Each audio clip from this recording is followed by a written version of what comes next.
نحمده ونصلي ونسلم على رسوله الكريم اما بعد.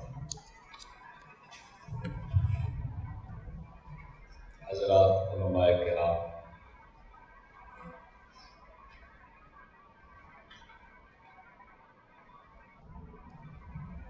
یہ جو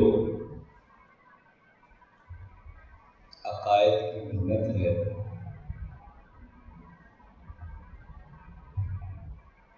اس کو سمجھنا نہایت ضروری ہے.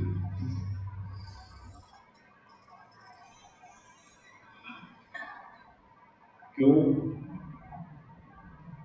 ایک چیز ہے عمل اور ایک چیز ہے عقیدہ.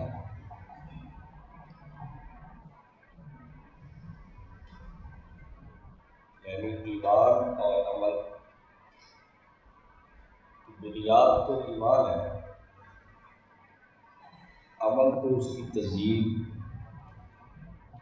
خوبصورتی اور اس کی تازگی کے لیے ہے، ورنہ اصل چیز عقیدہ ہے. اہل سنت والجماعت کے عقائد میں سے ایک عقیدہ یہ ہے کہ اللہ کی ذات پر کوئی چیز مخفی نہیں. ہر ایک شے کو وہ جاننے والا ہے، ہر ایک چیز اس کی نظر میں ہے، کوئی چیز اس سے چھپ نہیں سکتی، اور یہ شان صرف اسی کی ہے. بعض حضرات وہ یہ کہتے ہیں کہ نہیں جی، یہ صفت، یہ شان مختلف اور بھی لوگوں کی ہو سکتی ہے، لیکن بہرحال ہماری سوچ یہ ہے کہ یہ اللہ ہی کی شان ہے. لا يخفى علیہ شیء فی الارض ولا فی السماء، لا یعزب عنہ مثقال ذرہ. اس قسم کی آیات اور نصوص صراحتاً اس بات پر وضاحت کے ساتھ دلالت کر رہی ہیں کہ اللہ ہی کی ذات ہے کہ جس پر کوئی چیز مخفی نہیں ہے. بس باقی جو کوئی بھی ہے کچھ نہ کچھ اس سے مخفی ضرور ہے. اس سوچ کو لوگ سمجھتے ہیں کہ یہ گستاخانہ سوچ ہے. دیکھو جی، یہ کہنا کہ سوائے اللہ کے اور کوئی اس شان سے متصف نہیں ہے، یہ تو گستاخانہ سوچ ہے. یہ تو نبی ولی کے اندر بھی یہ صفت اور شان پائی جاتی ہے کہ وہ ہر ایک چیز کو جانتے ہیں، کوئی چیز ان پہ چھپی ہوئی نہیں. پہلی بات یاد رکھیں، ایسی صفات کا انبیاء علیہ السلام یا اولیاء کرام ایسی پاک نفوس سے ان کا انکار کرنا یہ کوئی گستاخی توہین نہیں ہے. اس کی میں دو وجہ عرض کرتا ہوں. ایک وجہ تو عقلی ہے اور ایک نقلی ہے. عقلی وجہ یہ ہے، دیکھیں ہر ایک آدمی انبیاء علیہ السلام سے خدا ہونے کی نفی کرتا ہے. آپ بھی کرتے ہیں، میں بھی کرتا ہوں.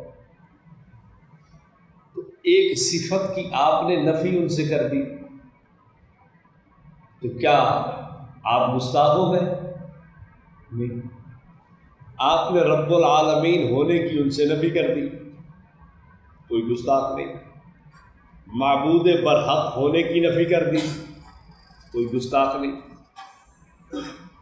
اور آپ نے ایسی صفات کی نفی کر دی جو رسول محترم صلی اللہ علیہ وسلم میں نہیں پائی جاتی، تو پھر آپ گستاخ کیسے ہو گئے؟ اگر گستاخی سرکار سے یا کسی بھی ولی سے، بزرگ سے کوئی ایسی صفت کی نفی کرنا ہو جو ان میں نہیں پائی جاتی، تو یہ تو پھر آپ اور ہم دونوں ایک سٹیج پہ کھڑے ہیں. اس لیے کہ آپ بھی معبود ہونے کی نفی کرتے ہیں، رب العالمین ہونے کی نفی کرتے ہیں، الوہیت کی نفی کرتے ہیں، تو یہ نفیہ تو آپ بھی کر رہے ہیں، تو سرکار کی ذات سے یا دیگر انبیاء اولیاء علیہم الصلاۃ والسلام یا انبیاء علیہ الصلاۃ والسلام یا اولیاء علیہم الرحمہ، ان کی نفوس اور ان کی پاک ذوات سے اگر کسی چیز کی نفی کرنا گستاخی ہے تو یہ تو پھر آپ بھی کر رہے ہیں۔ ہر آدمی کرتا ہے کہ نہیں جی وہ خدا نہیں ہے، تو نفی تو ہو گئی، ان سے کسی چیز کی نفی ہو گئی۔ نہیں جی وہ رب العالمین نہیں ہے، تو نفی تو کر دی آپ نے۔ نہیں جی وہ جناب جی معبود نہیں ہے، تو نفی تو کر دی۔ نہیں جی وہ الہ نہیں ہے، وہ خدا نہیں ہے، تو نفی تو ہو گئی۔ اگر آپ نفی کریں الوہیت کی، معبود ہونے کی، خدا ہونے کی، رب العالمین ہونے کی، تو وہ نفی تو ٹھیک ہے، اور اگر ہم نفی کریں کہ لا یعزب عنہ مثقال ذرہ لا یخفی علیہ شیء فی الارض ولا فی السماء وغیرہ آیات نصوص اس بات پہ دلالت کر رہی ہے اور صراحتاً بتا رہی ہے کہ اللہ کے علاوہ کسی کی شان نہیں کہ اس پہ ہر چیز عیا ہو اور کوئی چیز اس میں مخفی نہ ہو، تو آپ فوراً ہمیں کہہ دیں کہ یہ تو گستاخی ہے، یہ ترتیب ٹھیک نہیں۔ یا پھر دونوں چھوٹ جائیں گے یا پھر آپ بھی پھنس جائیں گے۔ آپ جو ترتیب جو آپ کو سمجھ آئے وہ کر لیں۔ دوسرا جواب نقلی ہے، نقلی بمعنی کہ اسلاف نے اس کو نقل کیا۔ حکیم الامت حضرت شاہ ولی اللہ رحمۃ اللہ علیہ نے اپنی کتاب حجت اللہ البالغہ میں ایک قول نقل کیا ہے، وہ اس میں فرماتے ہیں کہ انبیاء علیہ السلام کو اللہ نے فضیلتیں دی ہیں۔ اب جو مقام اوپر کے نبی کو دیا ہے وہ نیچے والے نبی میں تو نہیں ہے۔ اب نیچے والے نبی سے اس مقام کی نفی کرنا یہ کوئی تنقیص نہیں ہے۔ ذالک لیس ذالک بنقص، یہ کوئی نقص والی بات نہیں ہے، یہ کوئی عیب والی بات نہیں ہے، یہ کوئی ان کی کمی والی بات نہیں ہے، بلکہ ٹھیک بات ہے۔ اسی طرح وہ فرماتے ہیں کہ انبیاء علیہ السلام سے ان صفات کی نفی کرنا جو صفات ان میں نہیں پائی جاتی اور اللہ جل مجدہ کے ساتھ خاص ہیں، یہ بھی ان کی نفی تنقیص نہیں ہے، توہین نہیں ہے، بے ادبی نہیں ہے، یہ ان کے جناب جی شان مقام عزت پہ حرف لانے والی بات نہیں ہے، بلکہ بات حقیقت ہے۔ جیسے انبیاء کے اندر تفاضل ہے، فضیلتیں ان میں مختلف ہیں، بعض کو بعض مقام ملے ہیں اور بعض کو بعض نہیں ملے، تو جس مقام پر جس نبی کو رب نے رکھا ہے نیچے والے نبی سے اس مقام کی نفی کرنا یہ کوئی عیب نہیں ہے، کوئی نقص نہیں ہے۔ ایسے ہی شاہ ولی اللہ فرماتے ہیں انبیاء علیہ السلام سے ان صفات کی نفی کرنا جو ان میں نہیں ہے اور خدا جل مجدہ کے ساتھ خاص ہے، یہ بھی عیب کی بات نہیں ہے۔ جیسے وہ فرماتے ہیں علم غیب ہے، بل قدرت علی خلق العالم، اور عالم کو پیدا کرنے کی طاقت اور قدرت ہے۔ اس چیز کی اگر نفی کر دی جائے انبیاء علیہ السلام سے تو یہ بھی کوئی عیب کی بات نہیں ہے۔ یہ شاہ ولی اللہ رحمۃ اللہ علیہ نے حجت اللہ بلکہ تفہیمات الہیہ جلد 1 صفحہ 24 پر اس بات کو نقل کیا ہے۔ دوسری بات وہ آپ سے یہ عرض کرنی ہے کہ یہ جو عقیدہ ہے کہ ہر ایک شے مخلوق میں سے کسی فرد پر ظاہر ہو، عیا ہو، بیاں ہو، واضح ہو اور نظر میں ہو، یہ عقیدہ اہل اسلام کا نہیں ہے، اور یہ عقیدہ اسلام کے منافی ہے، منافی بلکہ یوں کہیے اس کی شان کے مطابق بھی نہیں ٹھہرتا۔ یہ میں اس پہ دلائل عرض کرتا ہوں۔ دیکھیں ایک منافق تھا، اس کا نام تھا زید بن النسید۔ ایک دفعہ ہوا یوں، رسول پاک صلی اللہ علیہ وسلم کی اونٹنی گم ہو گئی۔ اب مدینہ میں چرچا ہوا کہ اونٹنی نہیں مل رہی، تو وہ منافق زید بن النسید کہنے لگا، یہ یہودی تھا، کہنے لگا ان کی بھی عجیب بات ہے، یزعم محمد انہ نبی ولا یدری این ناقتہ، نبی ہونے کے دعویٰ دار ہے اور یہ نہیں پتہ کہ ان کی اٹھنی کی طرح. اب سوچ دیکھنا، یہ سوچ منافق کی تھی کہ نبی ہونے کے لیے ہر ایک چیز کو جاننا کیا ہے؟ ضروری ہے. اگر ہر ایک چیز، ہر بات، ہر لمحہ، ہر شے اس پر واقفیت نہیں ہے تو یہ نبی نہیں ہے. یہ سوچ کس کی ہے؟ زید بن النسیت کی ہے. یہ واقعہ کتابوں میں درج ہے اور آپ نے بھی سنا پڑھا ہوگا.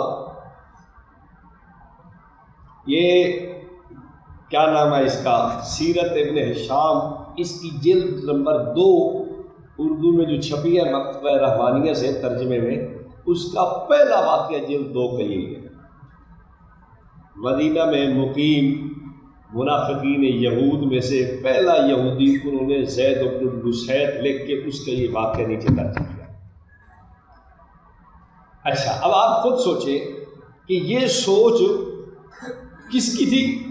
کیا اہل اسلام کی ہے یا اہل اسلام سے بغیر کسی فرد کی ہے؟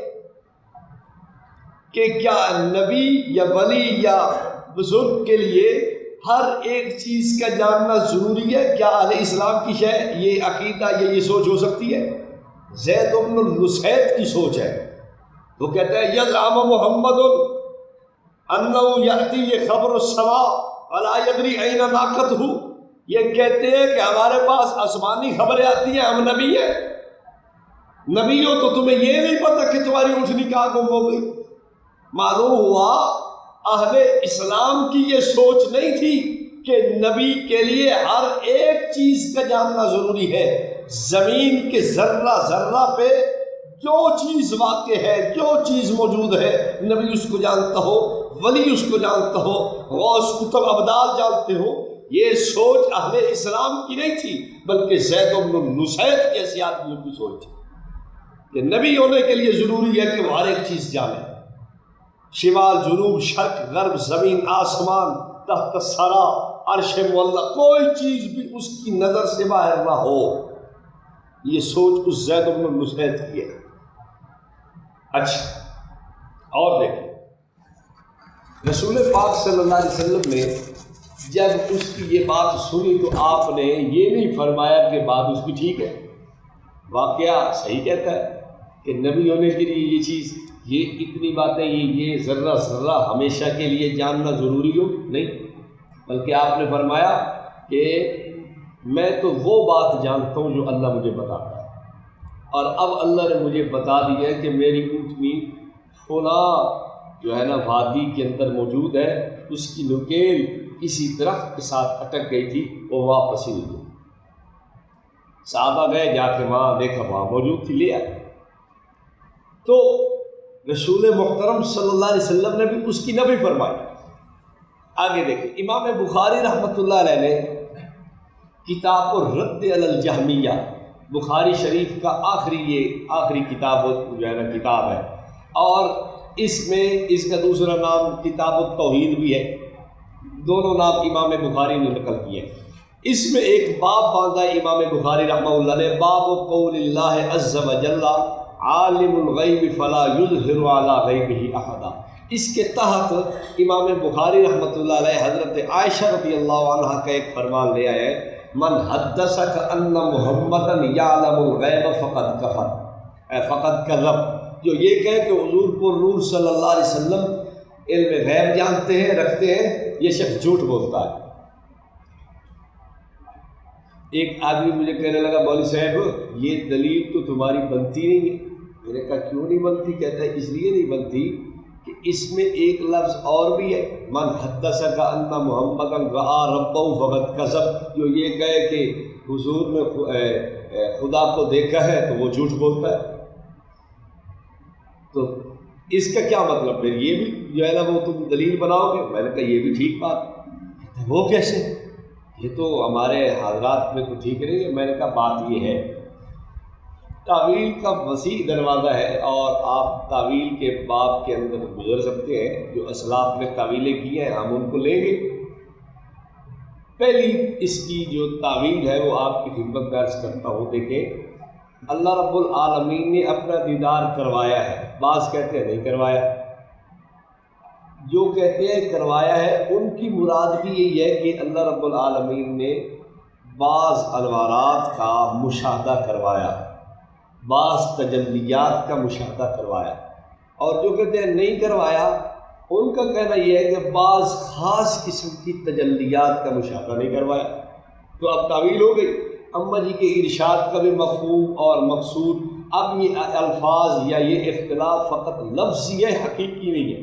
جو کہتے ہیں کروایا وہ بھی ٹھیک کہہ رہے ہیں، جو کہتے ہیں نہیں کروایا وہ بھی ٹھیک کہہ رہے ہیں۔ کیوں؟ اختلاف اب ختم ہو جائے گا، صرف لفظی قسم کا رہ جاتا ہے۔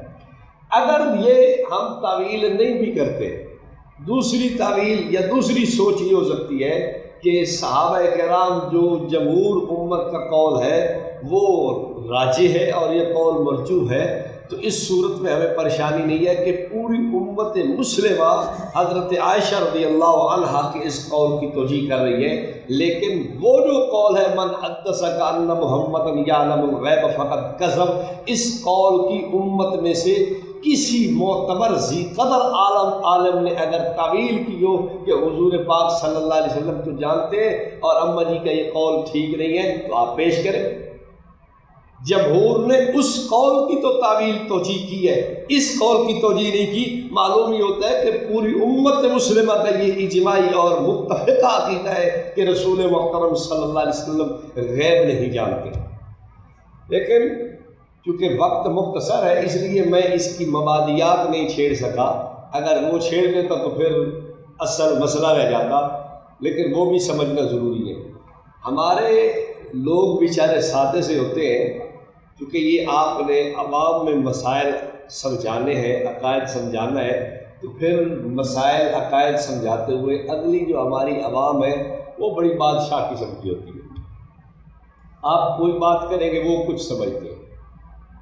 وہ ایک مناظرہ ہوا تھا نا، ایک ملا جی دو پیاسا اور ایک مخالف تھے، مناظرہ ہوا اور انہوں نے کہا بھائی زبان استعمال نہیں کرنی، مناظرہ اشاروں میں ہوتا۔ انہوں نے کہا ٹھیک ہے۔ اس نے مخالف نے ایک انگلی کا اشارہ کیا، ملا جی نے دو اشارے کر۔ اس نے جناب جی ایسے تھپڑ کا اشارہ کیا، ملا جی نے مکے کا اشارہ کر دیا۔ اس نے ایک انڈے کا اشارہ کیا، ملا جی نے پیاز کا اشارہ کر دیا۔ مناظرہ ملا جی جیت گئے۔ اب وہ کچھ سمجھ رہا ہے، یہ کچھ سمجھ رہے ہیں۔ ملا جی سے پوچھا کہ حضرت ہمیں تو کوئی سمجھ نہیں ہے، آپ نے کیا مناظرہ کیا؟ انہوں نے کہا اس نے کہا تھا میں تیری ایک آنکھ پھوڑ دوں گا، میں نے کہا میں تیری دونوں آنکھیں پھوڑ دوں گا۔ اس نے تجھے تھپڑ دکھایا، میں نے کہا میں مکہ ماروں گا تجھے۔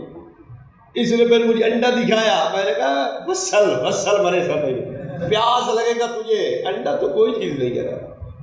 اس سے پوچھا کیا تو نے کیا کہا، تو بتا۔ اس نے کہا میں نے کہا کہ اللہ ایک۔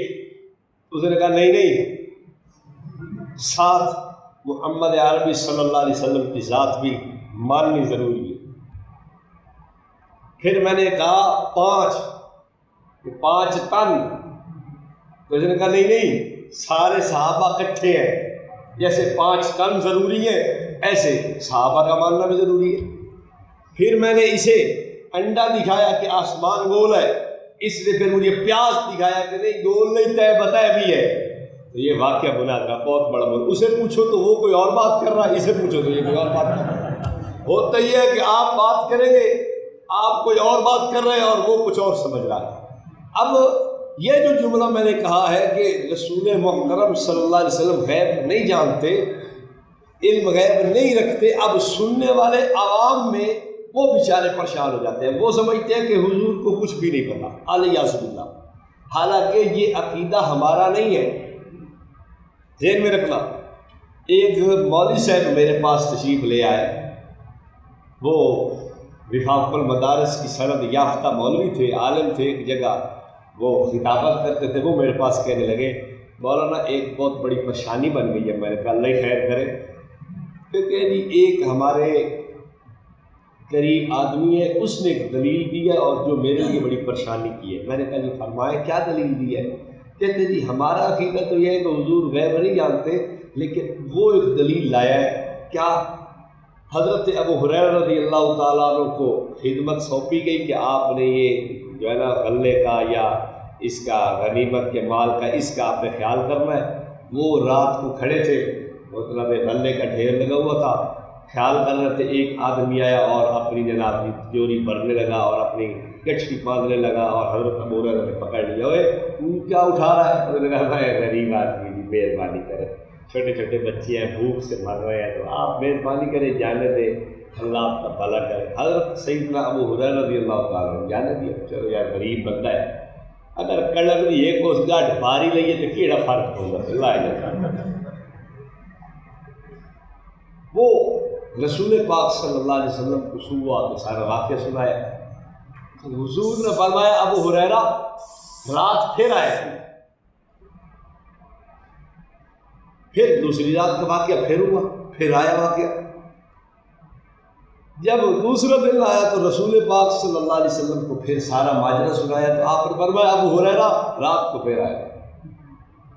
کہتے ہیں دیکھو تم کہتے ہو نبی کو پتہ ہی نہیں غیب کا، اور وہ تو رات کی خبر دے رہے۔ آپ نے بدر سے ایک دن پہلے جب مقام بدر میں ڈیرا لگایا تو آپ نے نشان لگائے تھے، یہاں فلاں گرے گا، یہاں فلاں مرے گا، یہاں فلاں مرے گا، تو آپ کے تو کیسے پتہ نہیں ہے؟ رسول پاک صلی اللہ علیہ وسلم نے خیبر کے فتح ہونے سے پہلے حضرت علی کو جھنڈا دیا اور فرمایا کل میں جھنڈا دوں گا جس کے ہاتھ میں خدا فتح کر دے گا، تو فتح ہو گئی۔ تم کہتے ہو کیسے؟ یہ تو دیکھو پتہ تو ہے۔ یاد رکھنا، اصل میں آپ نے اپنے عقیدے کو بھی صحیح نہیں سمجھایا، اور نہ ہی آپ کے اس دوست یا آپ کے مرید یا شاگرد یا آپ کے رشتہ دار یا آپ کے وہ جناب یہ قریبی ساتھی نے اس بات کو صحیح سمجھا۔ اصل مسئلہ یہ نہیں ہے کہ ہمارے نزدیک رسول محترم صلی اللہ علیہ وسلم کو کچھ بھی نہیں پتہ، اعوذ باللہ، نہیں۔ علم غیب ایک خاص اصطلاح ہے، یہ ایک آدھ غیب کی بات کا مسئلہ نہیں ہے۔ علم غیب ایک خاص قسم کی اصطلاح کا نام ہے، اس پہ تفصیل انشاءاللہ آگے آ رہی ہے۔ رسول محترم صلی اللہ علیہ وسلم کو اللہ نے بہت ساری چھپی ہوئی باتوں کی اطلاع دی ہے، بتائی ہے، آپ کو ان پہ خبر دی ہے، لیکن جمیع ما کان و ما یکون، ہر شے کا علم، ہر ذات، ہر بات، ہر ذرہ، ہر چیز کا رسول محترم صلی اللہ علیہ وسلم کو علم نہیں دیا۔ اب بات جمیع ما کان و ما یکون اور بعض ما کان و بعض ما یکون کا ہے۔ کیا کہ ہمارے بارے میں لوگ کہتے ہیں کہ یہ جی رسول محترم صلی اللہ علیہ وسلم کے علم کے دشمن ہے، حالانکہ ہم سرکار کے علم کے دشمن نہیں ہیں، ہم تو سرکار کا علم ساری کائنات سے زیادہ مانتے ہیں۔ اور آپ جال حق کو اٹھائے، اس جال حق کے مصنف نے دو جگہ پہ یہ اقرار خود کیا ہے کہ دیوبندی بھی یہ تسلیم کرتے ہیں کہ نبی پاک صلی اللہ علیہ وسلم کا علم ساری کائنات سے زیادہ ہے، یہ خود تسلیم کر رہا ہے۔ ایک اور مفتی فیض احمد اویسی نامی ایک مفتی سے گزرے ہیں، بہاولپور کے تھے، اور انہوں نے بھی ایک کتاب لکھی ہے، اس میں بھی انہوں نے اس بات کو تسلیم کیا ہے، اسرار الارکان یا اس طرح کی ایک تفسیر پہ چھوٹا سا ایک رسالہ لکھا ہے، اس میں انہوں نے کہا ہے کہ یہ تو علماء دیوبند اینڈ کمپنی کا بھی عقیدہ نظریہ ہے کہ رسول پاک صلی اللہ علیہ وسلم کا علم مبارک ساری کائنات سے زیادہ ہے، چاہے نبی ہو، چاہے ولی ہو، چاہے ملائکہ ہو، چاہے کوئی ہو، ان سب سے زیادہ سرکار کا علم مبارک ہے۔ تو خیر، میں عرض یہ کر رہا تھا کہ ہم کہتے ہیں کہ سرکار کو اللہ رب العالمین نے جو ہو چکا ان میں سے بھی بعض، جو ہوگا ان میں سے بھی بعض چیزوں کی خبر دی ہے، اطلاع دی ہے، لیکن جو دوسرے حضرات کی سوچ ہے وہ یہ ہے کہ اللہ رب العالمین نے جمیع ما کان و ما یکون، جو ہو چکا سب کچھ، جو ہوگا وہ سب کچھ، اس کا علم رسول محترم صلی اللہ علیہ وسلم کو دیا ہے۔ اس پہ تفصیل میں انشاءاللہ آگے عرض کرتا ہوں۔ شروع میں تھوڑی سی بات اس لیے میں نے کہہ دی ہے تاکہ آپ کو پریشانی نہ ہو کہ آپ کہہ رہے ہیں کہ غیب نہیں جانتے، وہ بھی یہ ہے بھی، وہ بھی ہے، فلاں بھی ہے، فلاں بھی ہے، تو اس لیے میں نے شروع میں یہ تفصیل تھوڑی سی عرض کر دی ہے۔ اب دیکھیں حضرت سیدہ عائشہ رضی اللہ عنہ کا فرمان، من حدثک ان محمدا یعلم الغیب فقد کذب۔ اس کی تشریح میں آپ بخاری کی شروحات کو دیکھیں۔ ایک امام گزرے امام داؤدی، امام داؤدی نے اس قول کی تشریح میں کہا کہ اماں جی کا یہ قول درست نہیں ہے، اس لیے کہ اس وقت ایسا بندہ موجود ہی کوئی نہیں تھا کہ جو یہ عقیدہ نظریہ رکھتا ہو کہ رسول محترم صلی اللہ علیہ وسلم ہر شے جانتے ہیں، سرکار پہ کچھ بھی پوشیدہ نہیں ہے، سرکار پہ کوئی ذرہ بھی مخفی نہیں ہے، سرکار دو عالم صلی اللہ علیہ وسلم سے کوئی شے، کوئی ذرہ، کوئی قطرہ، کوئی جناب جی بات سرکار پہ پوشیدہ ہو، ایسا تو آدمی تھا ہی کوئی نہیں۔ یہ امام داؤدی کا قول، لہذا وہ کہتے ہیں کہ یہ اماں جی کا ارشاد یہ ٹھیک نہیں ہے۔ امام قسطلانی نے پکڑا اس بات کو، اٹھائیے امام قسطلانی کی شرح، اس میں یہ پوری تفصیل موجود ہے۔ امام قسطلانی کہتے ہیں کہ داؤدی کی یہ بات ٹھیک نہیں ہے، اس لیے کہ مدینہ میں ایسے لوگ موجود تھے جن کی یہ سوچ تھی کہ نبی پاک صلی اللہ علیہ وسلم پہ کوئی چیز پوشیدہ نہیں ہونی چاہیے، سرکار پہ کوئی ذرہ مخفی نہیں ہونا چاہیے، سرکار دو عالم صلی اللہ علیہ وسلم پہ کوئی بات، کوئی شے کائنات کی مخفی نہیں ہونی چاہیے، دنیا آخرت کا کوئی علم، کوئی بات، کوئی ذرہ سرکار سے مخفی نہیں ہے، اور ہر ایک چیز کو سرکار جاننا چاہیے۔ یہ ایسے لوگ موجود تھے۔ امام قسطلانی نے اس اپنی دلیل میں وہی زید بن لسید کا واقعہ نقل کیا۔ بعضوں نے اس کو لسید لکھا ہے، بعضوں نے اس کو سلید لکھا ہے۔ سلید برول فعیل، عظیم، کریم، شریف، متین، امین، اس وزن میں، تو بعضوں نے لسید نقل کیا اور بعضوں نے سلید نقل کیا۔ تو امام قسطلانی کہنے لگے کہ یہ قول امام داؤدی کا ٹھیک نہیں۔ کیوں؟ زید بن سلید جیسے لوگ موجود تھے جو کہتے تھے یزعم محمد انہ یاتی خبر السماء ولا یدری این ناقۃ۔ ایسے لوگ دھرتی پہ موجود تھے جو یہ کہتے تھے کہ نبی پہ ہر ایک چیز عیا اور بیاں ہونی چاہیے، کوئی ذرہ نبی پہ مخفی نہیں ہونا چاہیے، کوئی شے نبی سے مخفی نہیں ہونی چاہیے، کوئی بات نبی سے پوشیدہ نہیں ہونی چاہیے۔ نبی ہوتا ہی وہی ہے جو کائنات کی ایک ایک چیز کو جانتا ہے۔ بات سمجھ آ رہی؟ امام قسطلانی نے کہا ایسے لوگ زید بن سلید جیسے موجود تھے جن کی سوچ یہ تھی، اور وہ کہتے تھے نبی ہونے کے دعوے، اور یہ نہیں پتہ کہ اٹھنی کدھر گئی ہے۔ اس کا مطلب یہ ہے کہ نبی وہی ہو سکتا ہے جو یہ ذرے ذرے کی بات جانتا ہو۔ اب بات کچھ کھل رہی ہے یا نہیں کھل رہی؟ سمجھ آ رہی ہے کہ یہ عقیدہ اہل اسلام کا عقیدہ وہی ہے جو میں عرض آپ کی خدمت میں کر چکا ہوں۔ اسی بات کو امام حافظ ابن حجر عسقلانی رحمۃ اللہ علیہ نے فتح الباری کے اندر بھی نقل کیا۔ یہ ساری تفصیل آپ وہاں دیکھیں، یہ وہاں بھی موجود ہے۔ محدث کبیر شیخ عبدالحق محدث دہلوی رحمۃ اللہ علیہ نے اس میں سے کچھ حصہ، واقعہ کے کچھ حصہ کو نقل کیا ہے اپنی کتاب شرح مشکات اشراط اللمعات میں، بھی آپ وہاں بھی ملاحظہ فرما سکتے ہیں۔ خیر، اب آگے میں اگلی دلیل آپ کی خدمت میں رکھنے لگا ہوں۔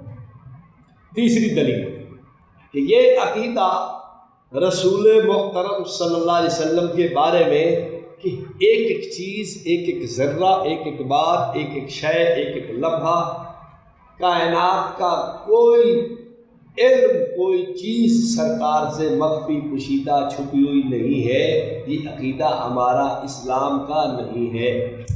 اسلام کا عقیدہ یہ ہے رسول پاک صلی اللہ علیہ وسلم کو اللہ نے بہت ساری باتیں بتائی ہیں، سمجھائی ہے، دکھائی ہے، ان چیزوں کی خبریں دکھائی ہیں، سارا کچھ آپ کو مطلب ہے یہ خبر اور اطلاع انباء میں سے یہ ساری چیزیں ہوئی ہیں، لیکن جمی ہر ایک چیز، ہر ایک ذرہ، ہر ایک شے، ہر بات یہ رسول محترم صلی اللہ علیہ وسلم کا علم نہیں، بلکہ یہ علم کس کا ہے؟ اللہ جل مجدہ کا علم ہے، اور یہ اس کی ذات میں کوئی اس کا شریک بھی نہیں ہے۔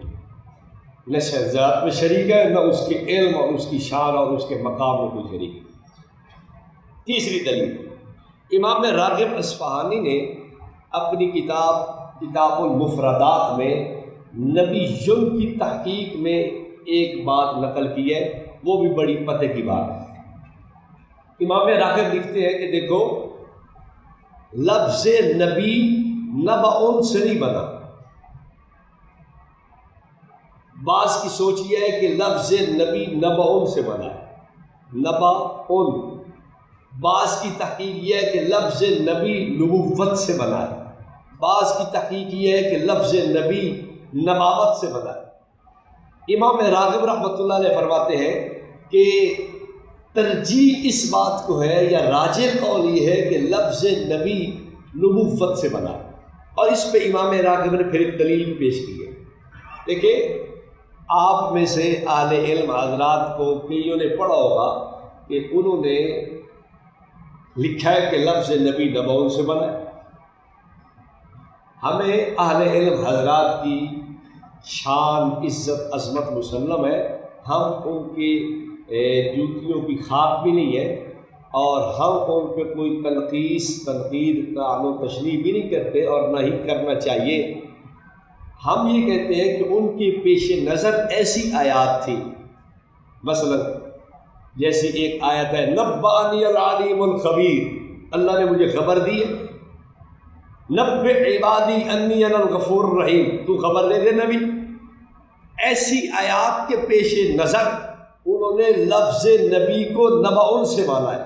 نبی خبر دے دے، نبا خبر دیا گیا، تو نبی کا معنی خبر دینے والا، خبر دیا گیا۔ جو اسلاف اہل علم میں سے اگر کسی نے کیا ہے تو وہ ماجور مصاب ہے، ان پہ کوئی تبرہ، طعن و تشنیع نہیں ہے، چونکہ ان کے پیش نظر ایسی آیات تھی، اور ہمارے پیش نظر یہ بات ہے جو میں کرنے لگا ہوں۔ اب اس بات کو دیکھتے ہوئے، اب اس طرف جاتے ہوئے بھی ذرا بندے کو جھجک محسوس ہوتی ہے کہ اب بندہ کیا کرے، اس لیے میں اب یہ اگلا قول آپ کی خدمت میں رکھنے لگا ہوں۔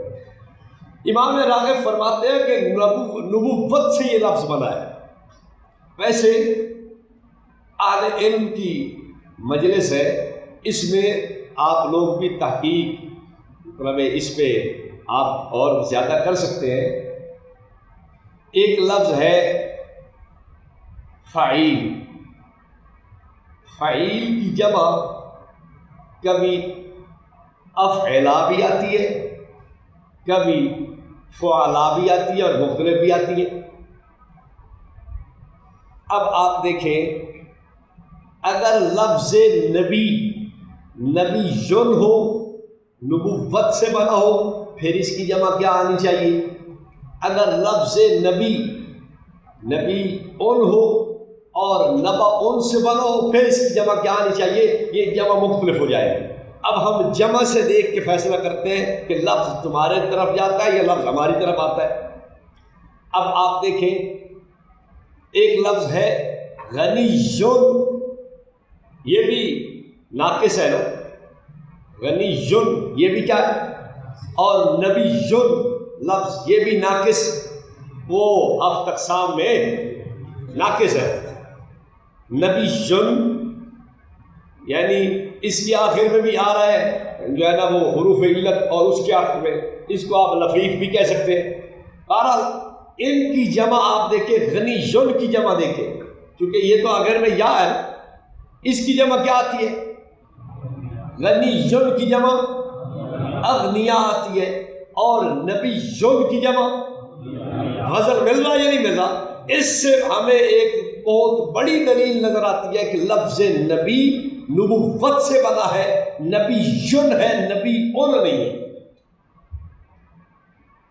اور اگر لفظ نبی نبعٌ سے بنے اور نبی اون ہو تو پھر جمع کیا آنی چاہیے؟ قرآن میں آتا ہے بریءٌ، بریءٌ، اس کی جمع کیا آتی ہے؟ براء منکم ومما تعبدون من دون اللہ، قرآن میں موجود ہے۔ اس کی جمع براء فعلا کے وزن پہ آتی ہے۔ تو اگر لفظ نبی نبی اون ہوتا تو اس کی جمع نبعاء آتی، نبوات تو نہیں، انبیاء ہے۔ اس سے معلوم ہوا کہ لفظ نبی نبی اول نہیں، نبی جن۔ خیر، اب یہ امام راغب کی دلیل کو آپ غور سے سنیں۔ امام راغب فرماتے ہیں بات یہ ہے کہ ایک شخص رسول پاک صلی اللہ علیہ وسلم کی خدمت میں آیا، کہتا ہے یا نبی اللہ، کیا کہتا ہے؟ خاطبہ بالحمزہ، یا نبی اللہ۔ رسول پاک صلی اللہ علیہ وسلم نے فرمایا لست بنبی اللہ، میں نبی اللہ نہیں، میں نبی اللہ ہوں۔ اٹھائیے امام راغب کو المفردات، نبی جن کی تحقیق دیکھیں تو حضور نے فرمایا میں نبی اللہ نہیں بلکہ کیا ہوں؟ نبی اللہ ہوں۔ آگے امام راغب نے جو ایک فیصلہ لکھا ہے وہ فرماتے ہیں خاطب الرجل بالحمز لبغض منہ، اس آدمی نے سرکار کو حمزہ کے ساتھ مخاطب کیا، نبی اللہ کہا، نبی اللہ نہیں کہا، نبی اللہ نہیں کہا، اس لیے کہ اس کے اندر سرکار کا کیا تھا؟ بغض تھا۔ تو یہ ریت تو چلائی ہوئی اس کی ہے، بات سمجھ آ رہی؟ اب اگر یہ سوچ، یہ دلیل بعضوں نے پیش کی ہے، میں اس لیے اس کا رد کر رہا ہوں۔ بعضوں نے یہ دلیل پیش کی ہے کہ نبی کہتے ہیں النبوۃ الاطلاع علی المغیبات، ملفوظات اس میں یہ بات درج ہے، ملفوظات اعلیٰ حضرت میں، کہ نبوت کہتے ہی مغیبات پر اطلاعات کو ہے۔ نبوت کا لفظ یہی بتا رہا ہے کہ نبی پہ کچھ پوشیدہ نہیں، چونکہ وہ نبا ان سے مان رہا ہے۔ نبوت کہتے ہی ہے کہ اس پہ کوئی چیز پوشیدہ، تو پھر آپ یہ کہیں کہ اگر آپ کی سوچ یہ ہے تو پھر اس سوچ کا بانی مبانی وہ تھا ان الرجل خاطبہ بالحمز لبغض منہ، یہ تو اس بغض کی پیداوار معلوم ہوتی ہے جس کو آپ لیے پھر رہے۔ اس نے یہ جو استعمال کیا یہ سرکار کے بغض میں کیا ہے۔ تو اب میں آپ سے پوچھتا ہوں، اب پچھلی سوچ کو بھی دیکھیں، زید بن اللسیط یا سلیط کی سوچ کو، اور اس سوچ کو بھی دیکھیں تو بات قرین معلوم ہوتی ہے، قریب لگتی ہے۔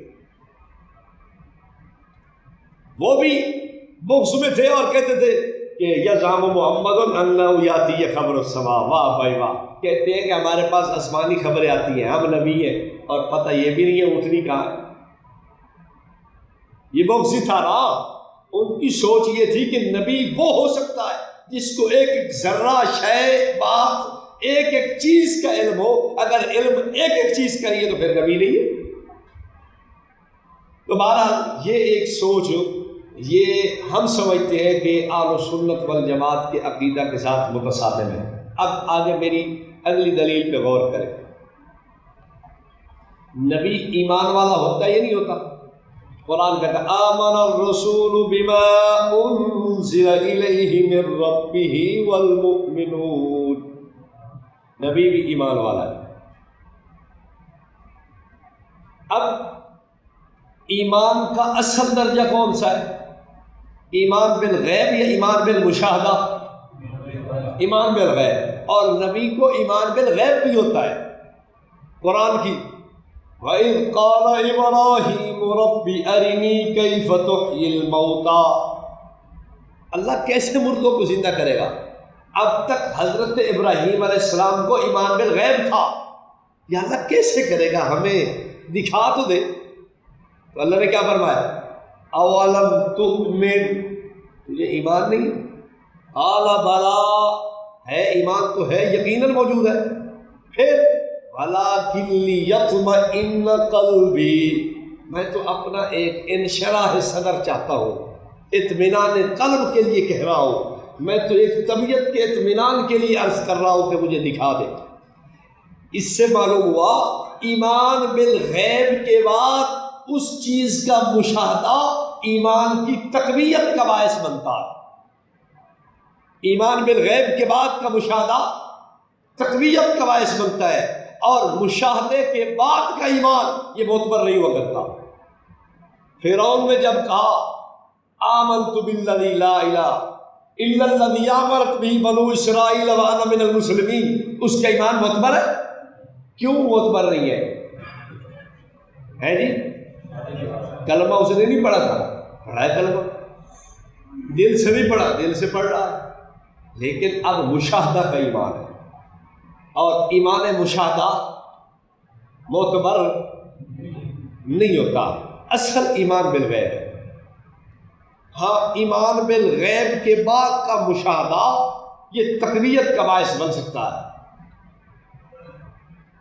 لیکن شروع سے ہی ایمان بالمشاہدہ ہو تو یہ اصل ایمان کی کیفیت والا نہیں ہو سکتا۔ اچھا، ایمان بالغیب اصل اور نبیوں کو ہے، اگر بالکل پردہ ایمان بالغیب کا ختم کر دیا جائے کہ نبی پہ کچھ پوشیدہ نہیں ہے تو نبی کا ایمان بالغیب ختم ہو گیا، اور ایمان بالغیب کی کیفیت ختم نہیں ہوتی، کم ہو سکتی ہے۔ آپ کتنی ایسی چیزیں تھیں جن کو تسلیم کرتے تھے، مانتے تھے، لیکن بعد میں آپ نے دیکھ بھی لی، کیوں جی؟ آپ مکہ مدینہ کے بارے میں یقین رکھتے تھے کہ جی موجود ہے، آپ غار حیرا پہ آپ کو یقین ہے کہ واقعہ موجود ہے، رسول پاک صلی اللہ علیہ وسلم وہاں عبادت کے لیے تشریف لے جایا کرتے تھے، روایت بخاری میں موجود ہے، غار ثور میں آپ صلی اللہ علیہ وسلم نے قیام فرمایا، وہاں ٹھہرے رہے، ہجرت کے موقع پہ رستے میں وہ پہاڑ آیا، آپ وہ جناب جی، لیکن پھر اللہ آپ کو لے گیا، آپ نے اپنی نظروں سے دیکھا، اب مشاہدہ ہو گیا نا، تو مشاہدے میں پھر ترقی آئی، ایمان میں مزید ترقی آئی۔ ایک آدمی جاتا ہے، پہلے نہیں گیا تھا، اب جا کے دیکھتا تھا کہ یار کمال ہے، اتنا اونچا پہاڑ اور کوئی سیڑھیاں بھی نہیں بنی ہوئی، اور صدیق اکبر کی محبت دیکھو کہ سرکار کو کاندھوں پہ اٹھا کے لے جا رہے ہیں۔ ہم گئے تو ایک آدمی نا وہاں جو زیارتیں کرواتے ہیں وہ اٹک کا تھا اور مولوی تھا، وہ سنانے لگا کہ جی دیکھو وہ جو صاحب تھا نا 350 سال سے انتظار کر رہا تھا کہ حضور تشریف لائیں گے اور زیارت کروں گا میں، بس پھر جب وہ جگہ نہ ملی تو اس نے صدیق اکبر کو ڈس لیا۔ میں نے اسے بعد میں کہا بھائی سانپ بھی مجھے عجیب لگتا ہے اور تو بھی عجیب ہی لگ رہا ہے، تیری عقل تے سانپ دی عقل ہی کو جی ہے۔ کہتا وہ کیسے؟ میں نے کہا اس لیے کہ سانپ 350 سال سے وہاں بیٹھا ہوا ہے اور قریب ہی سرکار مکہ میں تشریف فرما اور 40 سال تک رہے ہیں، تو وہاں آ کے دوری دیدار کر سکتا، وہاں جلا تھا، اتھے بیٹھو ہے، اتھے باہر نکل کے آ جاتا، اتھے بیٹھو ہے، یہ تو مطلب وہ سوچ رہے اپنے کو سجنا نبی وہ تو وہاں زیارت کے لیے جا۔ پھر دوسری بات میں نے کہا 350 سال سے اسے پتہ تھا یہ کس نے لکھا ہے، کہاں لکھا ہوا ہے واقعہ۔ پھر میں نے کہا تیسری بات، زیارت ہی کرنا چاہتا تھا اور اتنا اشتیاق تھا اور اتنا محبت عقیدت سے بیٹھا ہوا ہے، تو پھر اس صدیق کو ڈس رہا ہے جس کی گود میں نبی آرام فرمائے، یہ تیری بات ہماری سمجھ میں تو نہیں آتی۔ کہتا میں تو جی سنی سنائی ہے گلان، میں پڑھی تک نہیں ہے، میں کہتے ہیں بیان کیوں کی پڑھی نہیں ہے۔ بعض لوگ اس پہ بڑے خوش ہوتے ہیں کہ واہ بھائی کیا بات ہے، سانپ کی زیارت کے لیے آیا ہوا تھا، زیارت کے لیے آیا ہوا تھا، ڈس صدیق کو رہا، یہ کیا بات ہے؟ اور جو صدیق کو ڈسے وہ نبی کا عاشق کیسے ہو سکتا ہے؟ اچھا جی، بات کہیں سے کہیں نکل گئی، تو میں عرض کر رہا تھا کہ ایمان بالغیب کے بعد کا مشاہدہ انسان کے ایمان کو تقویت دیتا ہے، بندہ دیکھتا ہے یار واقعہ کیا بات، غار حیرا پہ چڑھ گیا، یار کیا بات، اتنی اونچائی، اور رسول پاک صلی اللہ علیہ وسلم کی ساتھ تو قربان ہوا، اتنی دور آپ عبادت کے لیے یکسوئی کے لیے تشریف لایا کرتے تھے۔ پھر بندے کی یقینی کیفیات میں ترقی ہوتی ہے، اضافہ ہوتا ہے۔ تو خیر میں آپ سے کہہ رہا ہوں نبی کا اصل ایمان بالغیب ہی ہے، ایمان بالغیب کے بعد کا مشاہدہ مضر نہیں ہے، ایمان کے لیے تقویت کا باعث ہوتا ہے، اور شروع سے ایمان بالمشاہدہ یہ معتبر نہیں ہوا کرتا۔ اب یہ سوچ پیدا کرنا کہ نبی کا ایمان بالغیب ختم ہو جائے، اگر ایمان بالغیب ختم ہوتا ہے تو پھر کیا ہوگا؟ ھدی للمتقین الذین یؤمنون بالغیب ویقیمون الصلاۃ۔ تقوی کی بنیاد ہلتی ہے، تقوی کی 5 شرائط قرآن نے نقل کی ہے، اور پہلی شرط قرآن نے یہ لگائی ہے یؤمنون بالغیب، غیب پہ ایمان رکھنے والا متقی بن سکتا ہے۔ اب میں آپ سے پوچھتا ہوں، اگر نبی سے پردہ غیب بالکل ختم کر دیا گیا، ولی سے پردہ غیب اٹھا دیا جائے، امام پہ پردہ غیب بالکل اٹھا دیا جائے، تو پھر امام کا، نبی کا، ولی کا تقویٰ بھی برقرار نہیں رہتا۔ تو یہ سوچ نبی کے ایمان کے بھی مخالف اور متصادم، اور نبی کے تقویٰ کو بھی گرانے والی سوچ ہے۔ اور نبی کا ہاں اگلی بات یاد رکھیں، نبی سے اللہ رب العالمین پردہ غیب کم ضرور کر دیتا ہے۔ ہماری نسبت انبیاء علیہ السلام سے پردہ غیب بہت کم ہوتا ہے۔ ہمارے لیے بہت ساری چیزیں غیب ہیں، لیکن انبیاء علیہ السلام کے لیے ہوتی ہے، یعنی کچھ چیزیں چھپی ہوئی غیب کے پردے میں، لیکن ہوتی تھوڑی ہے۔ لیکن غیب کا پردہ ختم نہیں ہوتا، کیوں؟ تقوی کی بنیاد ہل جائے گی۔ اور روایت حدیث کی کتابوں میں سیاست میں موجود ہے، سرکار فرمانے انا اتقاکم باللہ، میں تم سب سے زیادہ متقی ہوں۔ تو جب آپ نے ارشاد فرمایا میں تم سب سے زیادہ متقی ہوں، تقوی کا تم سب میں سے میں زیادہ متصف اور عامل ہوں، تو پھر آپ بتائیں تقوی تو برقرار رہے گا ایمان بالغیب کی بنیاد پہ۔ ایمان بالغیب ہی اگر باقی نہیں ہے تو تقوی کیسے باقی رہے گا؟ انبیاء علیہ السلام سے غیب کے پردے، اس پہ قرآن کے اندر کافی ساری آپ کو دلیلیں مل جائیں۔ مثلا مثال کے طور پہ حضرت ابراہیم علیہ السلام کے پاس وہ فرشتے آئے تھے، اور حضرت جاء بعجل سمین، موٹا تازہ ایک بچڑا بھون کے لے آئے۔ اب بتائیں آپ، اس سے معلوم ہوا کہ یہ چیز نبی سے کیا تھی؟ پردہ غیب میں تھی نا، غیب کا پردہ تھا، پتہ نہیں تھا کہ یہ وہی آسمان سے اترے ہیں، وہ دیکھو آ رہے ہیں، اب انسانی شکل ہو گئی، اب آ رہے ہیں، یہ آ رہے ہیں، یہ بستی میں گئے فلاں، حضرت لوط علیہ السلام کے پاس گئے، وہاں انہوں نے جانا ہے، اور پھر جناب یہ میرے پاس رستے میں آ رہے ہیں اور بشارت دینے کے لیے آ رہے ہیں، یہ ساری باتیں پتہ ہی نہیں۔ بچڑا بھون کے لیے آئے، کھا ہی نہیں رہے، پھر خوف بھی محسوس کیا، انہوں نے کہا نہیں آپ ڈرے نہیں، ہم تو اللہ کے فرشتے ہیں، ہم تو آگے جا رہے ہیں حضرت لوط علیہ السلام کے پاس، اور ان لوگوں کو، ان کی قوم کو تباہ کرنے کے لیے جا رہے ہیں۔ تو دیکھیں غیب کا پردہ نبی سے ختم نہیں ہوتا، رہتا ہے۔ حضرت لوط علیہ السلام کے پاس گئے، اب آپ خود دیکھیں قرآن نے ساری صورت نقل کی ہے، حضرت لوط علیہ السلام کتنے پریشان تھے۔ او آوی الی رکن شدید، ہائے ہائے میرے پاس ایسی قوت ہوتی، مضبوط طاقت ہوتی تو میں کبھی شکل ہی بدل دے ماں باپ کی، تمہاری مرتبہ ہی پھیر دیتا پکڑ کے، تمہارا علاج کر دیتا، تمہیں میں سزا دیتا۔ اب دیکھو ان کو یہ نہیں پتا تھا کہ یہ اللہ کے فرشتے ہیں، پہلے ادھر آئے حضرت ابراہیم علیہ السلام کے پاس، وہاں تھوڑی دیر ٹھہرے ہیں اور پھر آ رہے ہیں۔ اگر غیب کا پردہ کلیتاً نبی سے ختم ہوتا ہے تو پھر یہ کیا چیز ہے؟ اگر غیب کا پردہ کلیتاً ختم ہوتا ہے تو حضرت ابراہیم علیہ السلام وَإِذْ قَالَ إِبْرَاهِيمُ رَبِّ أَرِنِي كَيْفَ تُحْيِي، یہ کیا چیز ہے پھر؟ کلیتاً نبی سے غیب کا پردہ ہٹتا۔ حضرت آدم علیہ السلام علم آدم الاسماء کلها، ایک مناظر کا مولانا غلام اللہ خان صاحب رحمۃ اللہ علیہ سے مناظرہ ہوا، مولوی محمد عمر عشروی تھا، یہ بڑا ایک مطلب عجیب گفتگو کرتا تھا آدمی، تو کہتا ہے مولوی صاحب علم آدم الاسماء کلها، اللہ نے آدم کو کلہ دے دیا ہے اور اپنے نبی کو کلی بھی نہیں دی، عجیب آدمی ہو تم، ادھر کلہ دے دیا اور ادھر کلی بھی نہیں دی۔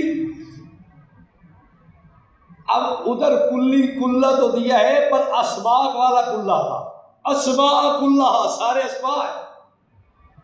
اب آپ مجھے بتائیں، حضرت آدم علیہ السلام کو علم آدم الاسماء کلھا کا تمغہ دیا گیا، اس کے بعد بھی شیطان نے کیا کیا؟ فنسیا، آگے بلوایا یا نہیں بلایا؟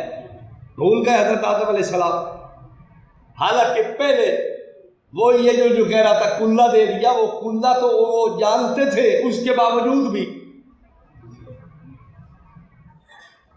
اس نے تو آگے قاسمہما، ان قسمیں اٹھائی، قرآن دی قسم ہے، مینوں نبی دی قسم ہے، خدا دی قسم ہے، میں تھوڑا خیر خواہ، میں کوئی دشمن تھوڑا تھوڑا۔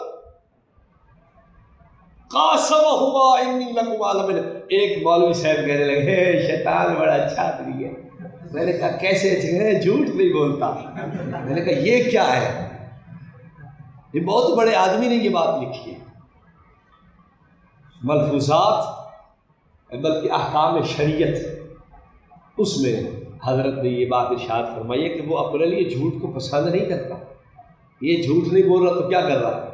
قسمیں اٹھا رہا ہے کہ میں خدا دی قسم، میں قرآن دی قسم، میں نبی دی قسم، میں ولی دی قسم، غوث کے کتب کے ابدال دی قسم، تواڈی قسم ہے، میں جنت دی قسم، اے میں تہاڈا خیر خواہ، کھا لو داڑا۔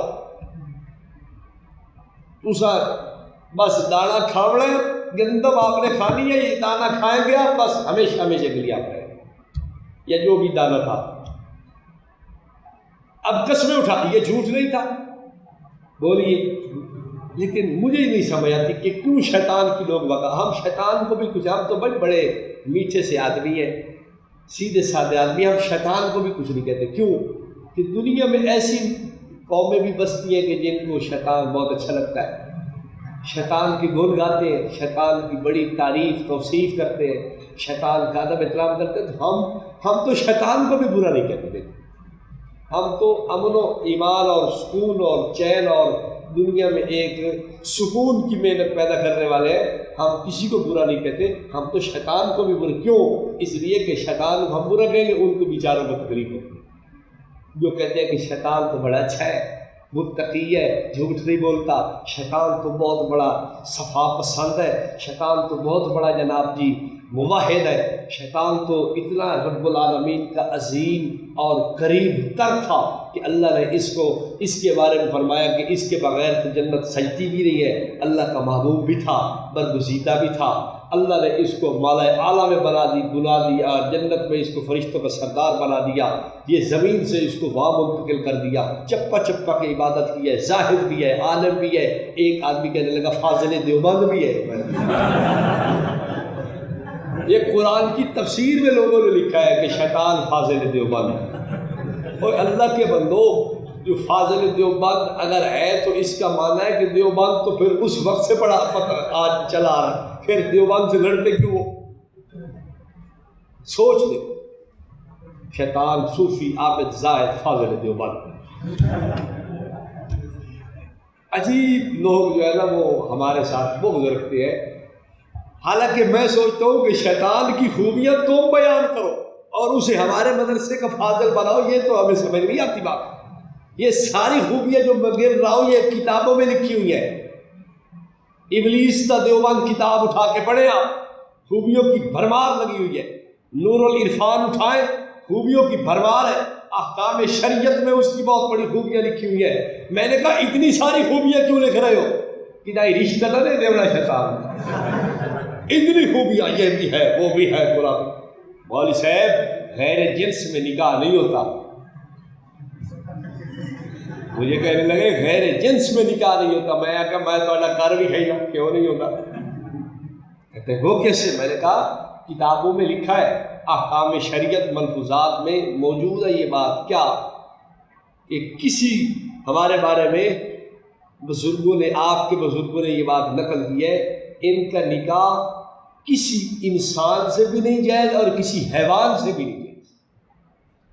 ہمارے بارے میں ان کے بزرگوں نے لکھا کہ ان کا نکاح کسی انسان سے بھی جائز نہیں اور کسی، اب اس کا مفہوم مخالف کیا نکلا؟ ہمارا تو نہیں ہے، چلو شکر ہے تھوڑی بڑی مہربانی، اصل کھوتے نے گل نہیں کر دیا، تو آپ تک گئے ہو بات۔ مفہوم مخالف معتبر ہے، فارس فتاوی رضویہ صفحہ 105 بات موجود ہے. آپ کے سیدی اور امام نے اور بزرگ اور پیشوا اور رہبر اور رہنما نے یہ بات تسلیم کی ہے. مفہوم مخالف معتبر ہے. جب مفہوم مخالف معتبر ہے تو اس کا مفہوم تو یہی نکلے گا کہ کھوتے نال نکاح تو نہ جائے.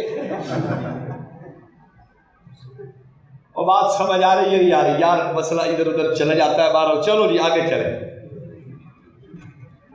اب آئیں آپ کو ایک میں غیب کی تعریف عرض کر کے پھر آگے کچھ دلائل شروع کرتا ہوں. غیب کی تعریف کیا ہے؟ آپ غیب کی تعریف اگر اس کو اچھی طرح ذہن میں بٹھا لیتے ہیں تو بات پھر بھی کافی ساری قابو میں آ جائے گی. اور ایک اس سے پہلے آپ چھوٹی سی بات ذہن میں رکھیں، ہمیشہ کسی کے ساتھ بات تفہیم اور سمجھانے کی صورت میں آپ علم غیب کا مسئلہ بیان نہ کریں، یعنی علم غیب کے الفاظ سے پرہیز کریں. اس کی بہت ساری وجوہات ہیں لیکن ایک چھوٹی سی وجہ میں بتانا چاہتا ہوں آپ کو. دیکھیں مسئلہ سمجھانا ہے عوام کو، اور عوام کو یہ نہیں پتہ کہ علم غیب اصطلاحی لفظ ہے. عوام کے کاغذوں میں یا لغت کے کاغذوں میں علم کہتے ہیں جاننے کو اور غیب کہتے ہیں کسی بھی پوشیدہ بات کو. تو اگر کوئی ایک آدمی پوشیدہ بات جانتا ہو لغوی طور پر یا عوامی ذہن کے اعتبار سے، اس کے پاس بھی کیا ہے؟ علم غیب ہے. حالانکہ یہ تقسیم یا یہ ترتیب ٹھیک. علم غیب ایک اصطلاحی علم کا نام ہے جو کلی بھی ہو اور ذاتی بھی ہو. جو کیا ہو؟ کلی بھی ہو اور ذاتی بھی ہو. آپ کہیں گے وہ کیسے؟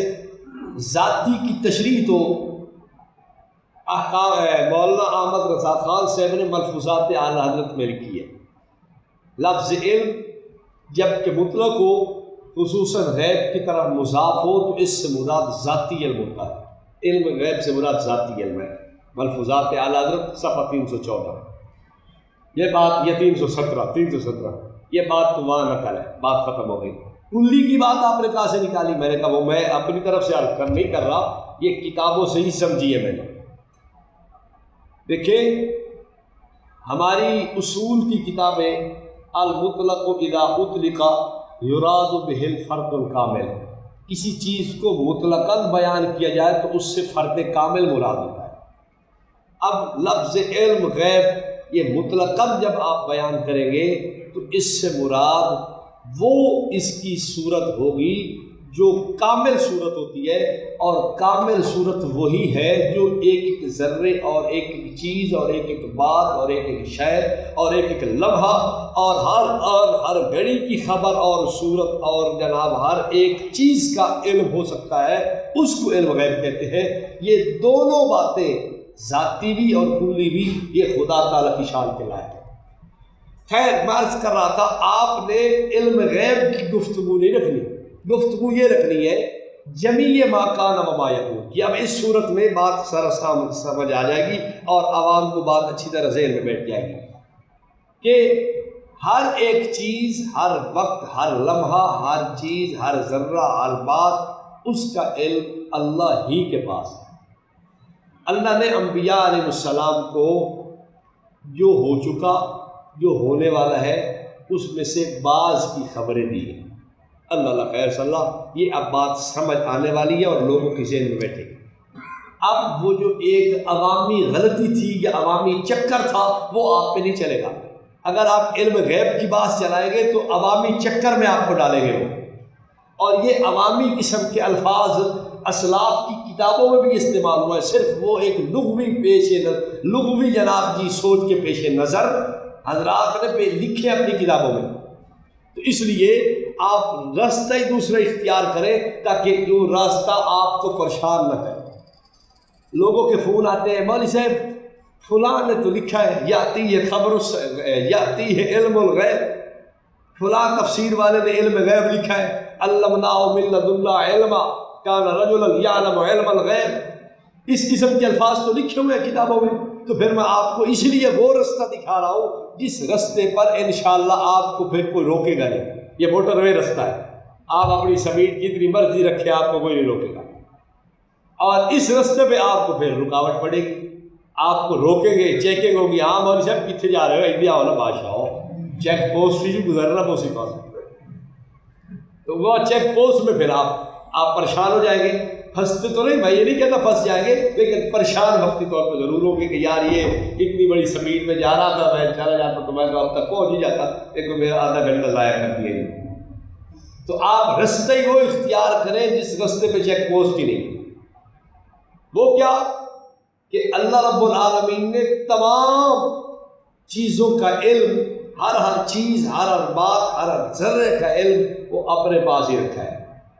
ہاں مخلوق میں سے انبیاء علیہ السلام کو اللہ رب العالمین نے جو کچھ ہونا ہے، جو کچھ ہوا ہے، اس میں سے بعض چیزوں کی خبر دی، بعض چیزوں پر اطلاع دی ہے، بعض چیزوں کی انباء اور اخبار غیبیہ ان کو عطا فرمائی، بس بات ختم ہو گئی۔ اللہ خیر صلی اللہ، اس مسئلہ میں آپ کو پھر پریشانی نہیں ہوگی۔ لفظ علم غیب پہ آئیں گے تو الجھ جائیں گے آپ، یا پھر آپ کو اچھی طرح تسلی اور تشفی اس پہ ہو تو پھر بندہ دشوار رستوں سے گزرنا بھی پھر جانتا ہے۔ یہ پھر بڑے بڑے جو ہے نا وہ کیا نام ہے جگر اور بڑے بڑے دل گردے والے لوگوں کا کام ہے کہ وہ دشوار رستے سے گزرتا ہے۔ حضرت سیدنا عمر رضی اللہ عنہ جب اسلام لائے، جب ہجرت فرمانے لگے نا مدینہ طیبہ، تو انہوں نے پھر کیا کہا، بھائی میں جا رہا ہوں ہجرت کر کے، سن لو بھائی سارے، ابو جہل اینڈ کمپنی ساری سن لے، میں ہجرت کر کے جا رہا ہوں، اب جس میں جرت ہے تو مجھے آگے روکو۔ یہ ایک تھا وہ جرت و جذبے والا سفر تھا کہ حضرت عمر رضی اللہ تعالیٰ عنہ کی بات کو سن کے سہم گئے، مقابلے میں کوئی نہیں آیا۔ تو بعض اگر یوں شرح صدر رکھتے ہو اپنے مسئلے پہ تو وہ بے شک ادھر سے گزرے، ہم نہیں روکتے ان کو، لیکن عام طور پر بات عوام کی سمجھ کے لیے یہی ٹھیک ہے جو میں عرض کر رہا ہوں۔ یہ جمیع ما کان و ما یکون کا علم خاصہ باری ہے، بعض ما کان و بعض ما یکون کا علم اللہ نے انبیاء علیہ السلام کو اس کی اخبار، انباء، اس کی جناب یہ اظہار ان پہ کیا ہے۔ اللہ خیر صلی اللہ، یہ بات اب ان کے لیے آسان ہو جائے۔ ویسے ایک اور بات بھی سوچنے کی ہے، جہاں اللہ نے اپنے علم کی بات کی ہے، لفظ استعمال کیا عالم الغیب، عالم غیب السماوات والارض، ان اللہ یعلم غیب السماوات لا یعلم من فی السماوات والارض الغیب الا اللہ۔ اس طرح کے الفاظ آئے نہیں ہیں، لو كنت اعلم الغیب لاستكثرت من الخیر، اس قسم کے الفاظ موجود ہیں کہ اللہ نے اپنے ما سوا سے علم غیب کی نفی کرائی ہے، اور جہاں انبیاء اولیاء کے علم کی بات آتی ہے نبیوں کے لیے تو اللہ تعالیٰ نے الفاظ دوسرے استعمال کیے ہیں، کیا علمک ما لم تکن تعلم، یہاں علم غیب نہیں ہے، انا اوحینا الیک کما اوحینا الی نوح، وہی کی تلک من انباء الغیب نوحیہا الیک، انباء غیب ہے جو ہم آپ کی طرف بھیج رہے ہیں، ذالک من انباء الغیب نوحیہ الیک، انباء غیب ہے جو ہم آپ کو دے رہے ہیں، نحن نقص علیک احسن القصص بما اوحینا الیک ھذا القرآن، یہاں وحی کی بات کر دی۔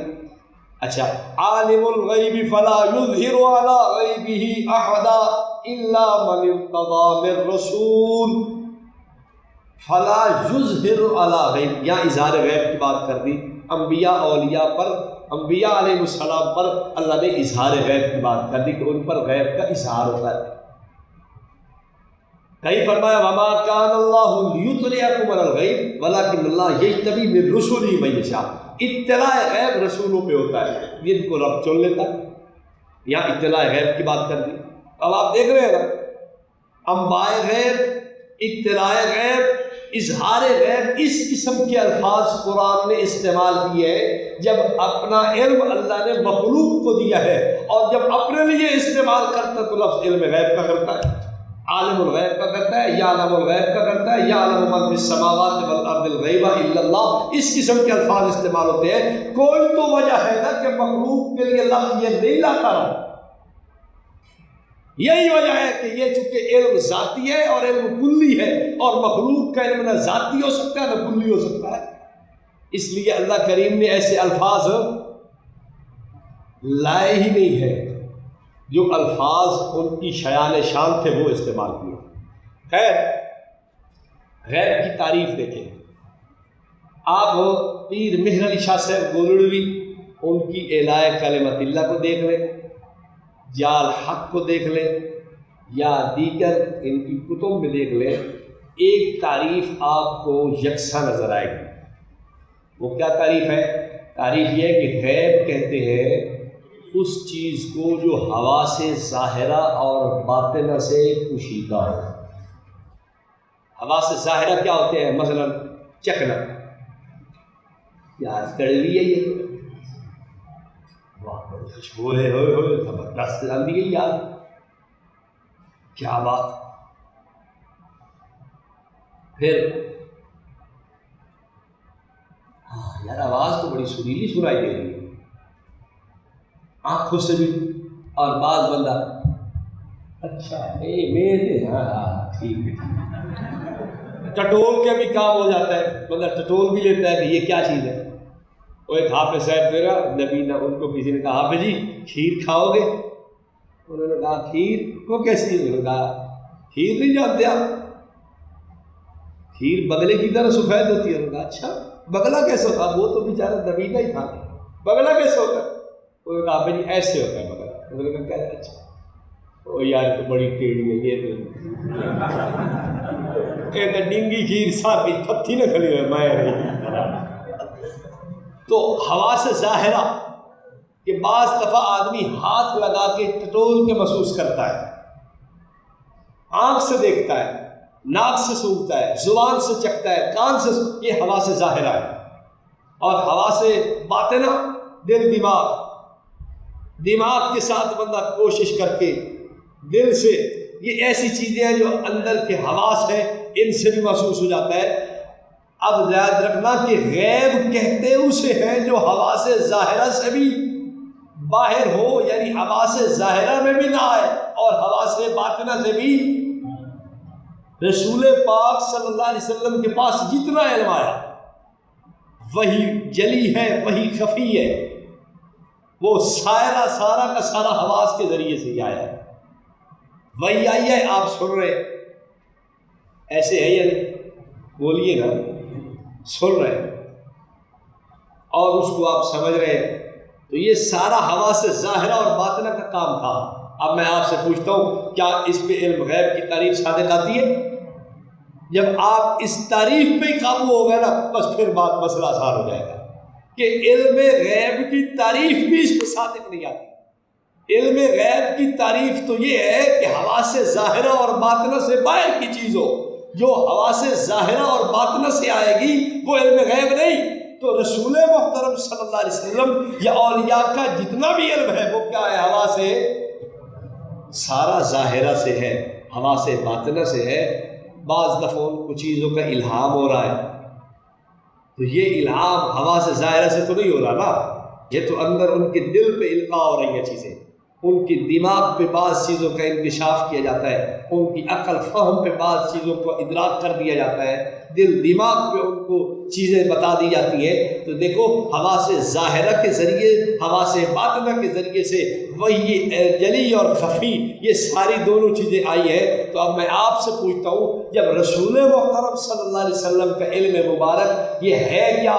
حواس ظاہرہ اور باطنہ کے ذریعے سے، اور ہم نے علم غیب کی تعریف میں یہی کہا کہ وہ جو حواس ظاہرہ اور باطنہ کے ذریعے سے نہ ہو، تو پھر اس کو آپ علم غیب کیسے کہہ رہے ہیں؟ اسے علم غیب نہیں کہنا چاہیے۔ اب آ جائیں آپ دلائل کی طرف۔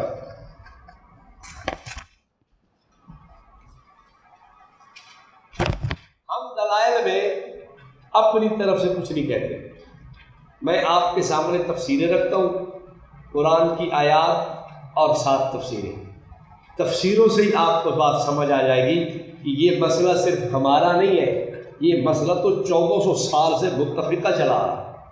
توجہ، آیت نمبر 1، قُلْ لَا يَعْلَمُ مَنْ فِي السَّمَاوَاتِ وَالْأَرْضِ الْغَيْبَ إِلَّا اللَّهُ۔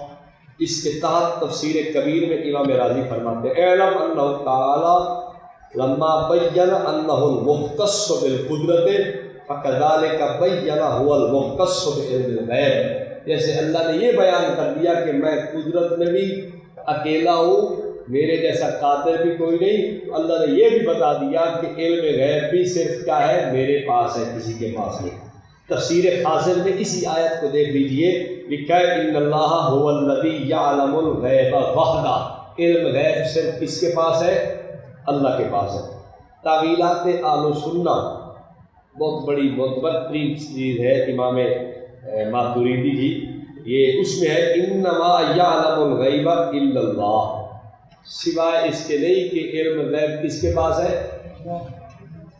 تفسیر روح المعانی میں ہے بالجملۃ علم الغیب بلا واسطۃ کلا او بعضا مخصوص باللہ جل وعلا لا يعلمه احد من الخلق اصلا، علم غیب جتنا بھی ہو وہ اللہ ہی جانتا ہے، اللہ کے علاوہ کوئی نہیں جانتا۔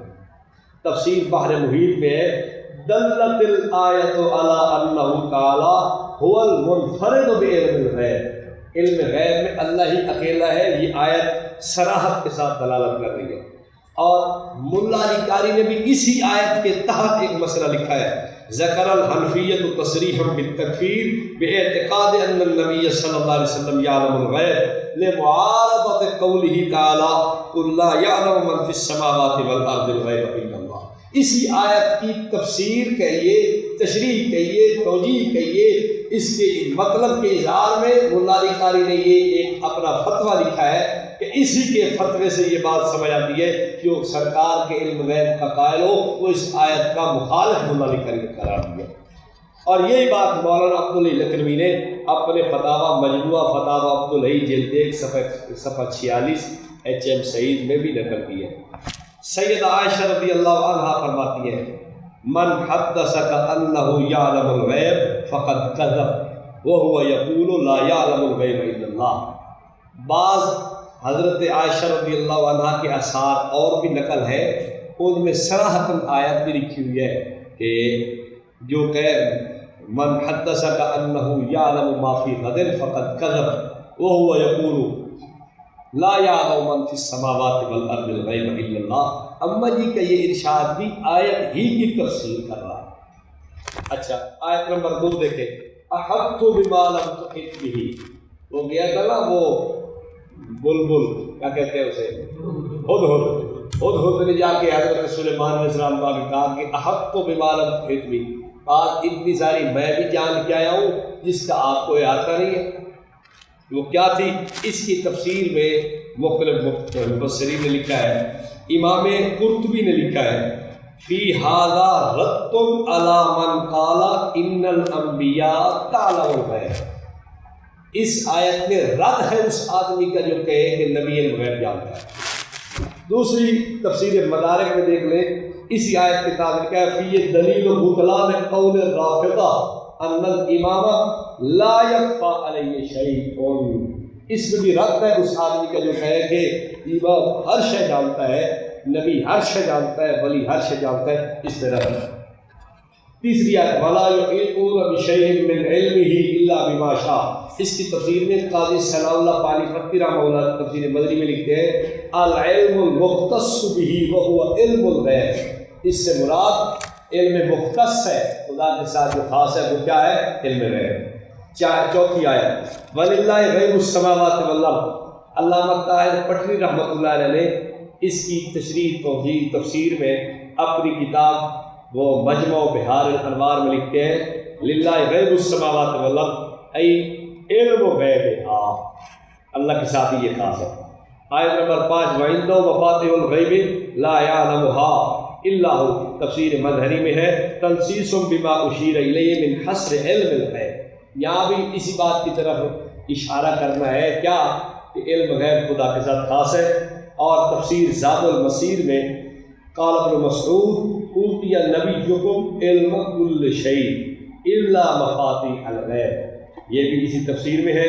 آیت نمبر 6 اور آپ دیکھ لیں سورہ انعام کی وہ آیت نمبر 50، ولا اعلم الغیب، اس کے تحت تفسیر مدارک میں ہے لا ادعی ما یستبعد فی العقول ان یکون لبشر من ملک خزائن اللہ وعلم الغیب، یعنی میں یہ نہیں کہتا وہ جو ایک انسان کے لیے بعید چیز ہو سکتی ہے کہ خزائن کا بھی مالک ہو اور علم غیب بھی ہو۔ اور تفسیر النکت والعیون میں ہے فنفى رسول اللہ صلی اللہ علیہ وسلم عن نفسه علم الغیب لأنه لا يعلم غیر اللہ تعالی، سرکار نے اپنے سے علم غیب کی نفی فرمائی۔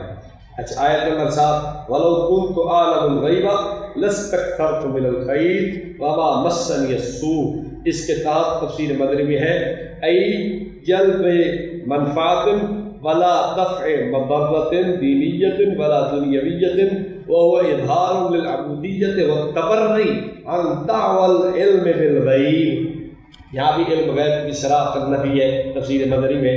اور تفسیر نیشابوری میں ہے ما شانی ان اعلم الغیب، میری شان نہیں ہے کہ میں غیب جانوں۔ اور تفسیر بحر محیط میں ہے ھذا من علیہ السلام اظہار للعبودیہ و انتفاء عما یختص بالربوبیہ من القدرت و علم الغیب، یہاں بھی یہی بات ہے کہ سرکار نے نفی فرمائی کہ جو خدا کے ساتھ مخصوص چیزیں تھیں قدرت باری تعالیٰ اور علم غیب۔ آگے چل کے لکھتے ہیں ان انا الا نذیر و بشیر لقوم یؤمنون، یہ تفسیر بحر محیط میں کہ لما نفا عن نفسی علم الغیب اخبر بما بعث به من النذارۃ، جب سرکار سے اللہ تعالیٰ نے علم غیب کی نفی فرما دی تو پھر اللہ خبر دے رہا ہے کہ ہم نے بھیجا کیوں ہے، بھیجا اس لیے ہے کہ آپ سے اعلان کروایا ان انا الا نذیر و بشیر لقوم یؤمنون۔ آگے تفسیر سالمی میں ہے ھذا امر بان یبالغ فی الاستسلام ویتجرد من المشارکۃ فی قدرت اللہ وغیبہ، یہ سرکار دو عالم صلی اللہ علیہ وسلم ارشاد فرما رہے ہیں، یہ صراحتاً اس بات کو اور مبالغہ کر کے کہہ رہے ہیں کہ بھائی نہ میں خدا تعالیٰ کی قدرت میں شریک ہوں اور نہ خدا کے علم میں شریک ہوں، کیونکہ علم غیب تو خدا کا خاص ہے۔ آیت نمبر 8، لو غیب السماوات والارض، اس کے تحت جلالین میں ہے لا يخفى علیہ شیء من احوال اہلها فإنه العالم وحدہ به، فإنه العالم وحدہ، تو اس میں بھی صاف صراحت بات ہے۔ اب چند ایک احادیث میں عرض کرتا ہوں پھر بات ختم کرتا ہوں۔ ہم نے احادیث بھی آپ کی خدمت میں وہ یہاں سے پڑھ کے رکھنی ہے جو احادیث صراحتاً اس بات پر دلالت کر رہی ہے کہ علم غیب اللہ ہی کا خاصہ ہے۔ اور یاد رکھنا علم غیب اور جمیع ما کان و ما یکون یہ دونوں ایک ہی چیزیں ہیں، بھولنا نہیں ہے۔ اس کے لیے ایک کتاب ہے، چھوٹا سا رسالہ ہے فیض احمد اویسی کا، امام احمد رضا اور علم تفسیر، اس نے ان دونوں چیزوں کو ایک ہی چیز بیان کی ہے۔